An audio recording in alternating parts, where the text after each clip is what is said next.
So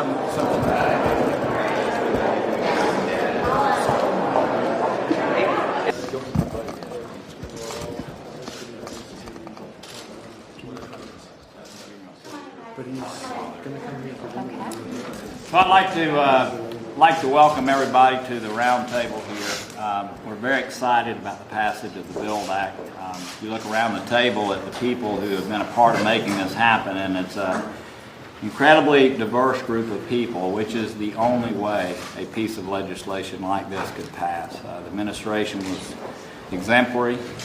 We had people of very different philosophical views. I'm looking at one of them right now, who were willing, and another one over here. I was telling our O&B representative that their support and the support of people with such diverse backgrounds in Congress made this happen. This is very important to our country. Most people don't realize that we spend less than 1% of our U.S. budget on foreign aid, and therefore we need to make sure that it operates in a manner that we get the most bang for the buck. And what we've done to help Ray, who's going to do an outstanding job leading OPEC,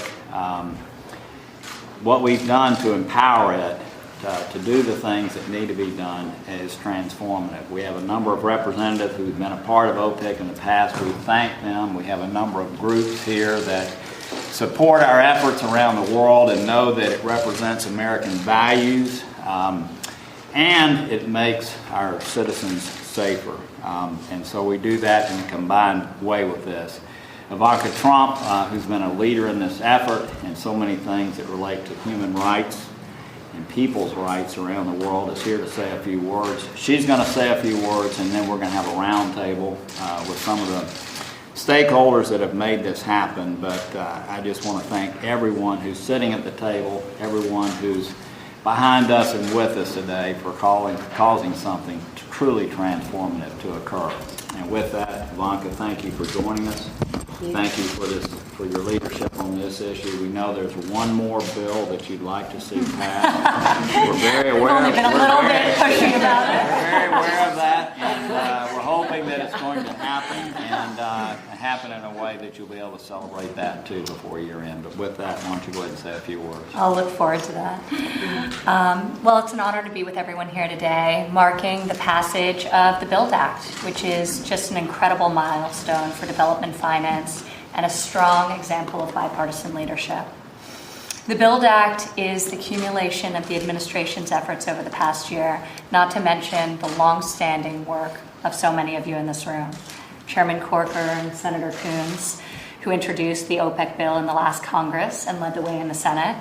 Congressman Yoho, who led the companion bill in the House. Senator Graham, Senator Cardin, Senator Shaheen, who have long championed these issues in both the Appropriations Committee and the Foreign Relations Committee.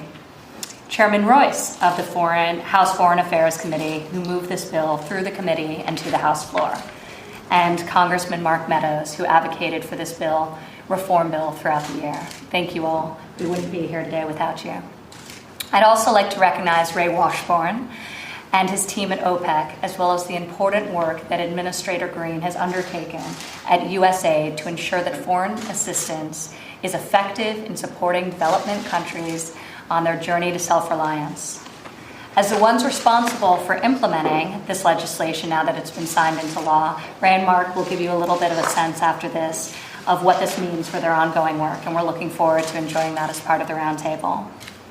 As the President made clear in his first announcement, when he first announced his commitment to this issue at the last year's OPEC Forum in Vietnam, modernizing our development finance tools is critical to U.S. national security as outlined in the President's National Security Strategy.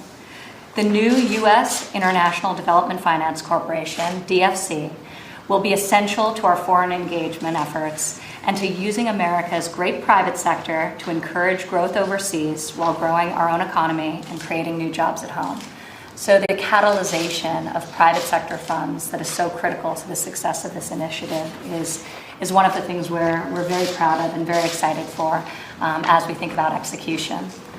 In partnership with USAID and the State Department, the DFC will also be a key component of the White House's forthcoming initiative on global women's empowerment. to be launched in early 2019. The initiative will be organized around 3 pillars that seek to support women across the developing world and thereby promote peace and prosperity. The first pillar is women in the workforce, enabling women to secure job training and skills to secure a family-sustaining job in their local economies. The second is entrepreneurship and access to capital. And the third is facilitating enabling environments that encourage the full and free participation of women in their local economies.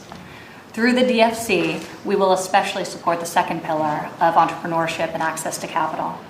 The DFC will continue OPEC's strong track record of financing women-owned and women-run businesses, as well as businesses that enhance women's economic participation by offering family-sustaining jobs, incorporating women into their supply chains, and providing products and services that benefit women customers.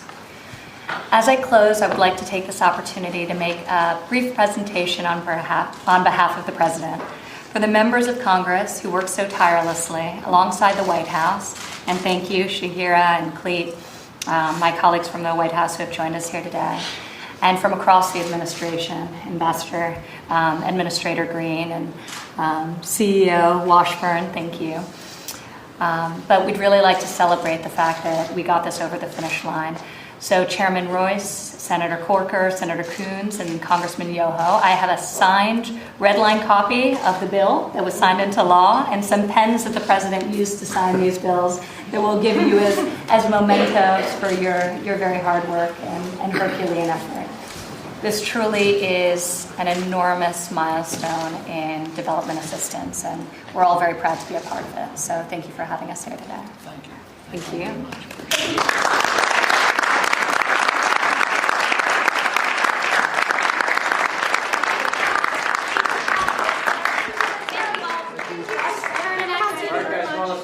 Thank you. Thank you very much. All right, guys, come on. Thanks so much. Thank you. There we go. ABC, thank you. ABC, come on.